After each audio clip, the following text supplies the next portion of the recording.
যোগীরাজ কে? সাধনার আসনে বসলে বোঝা যায়। ইনি কি একজন মহাযোগী? ইনি কি একজন যোগী? ইনি কি একজন গুরু? না ইনি স্বয়ং ব্রহ্ম? এটা সাধনায় বসলে বোঝা যায়। ইনি সবটাই, আবার ইনি কিছুই না। কি বুঝলে?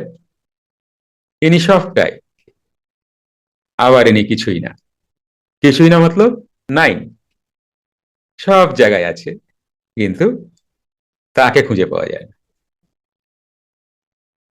তার অনুভব করা যায়, তার অস্তিত্ব আছে, অনুভব করা যায়, কিন্তু খুঁজতে গেলে পাওয়া যায় না।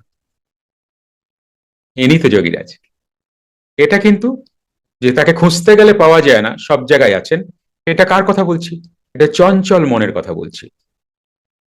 কিন্তু স্থির মনে তাকে সম্পূর্ণ অনুভব করা যায়, অনুভূতিতে আনা যায়, এবং তার সমস্ত কিছু তোমার কাছে খুলে যায়। যোগীরাজের শ্যালক পুত্র প্রফেসর তারকনাথ সান্যাল তাহারই নিকট ক্রিয়াযোগে দীক্ষিত হইয়া সাধনায় উন্নত অবস্থা লাভ করিয়াছিলেন।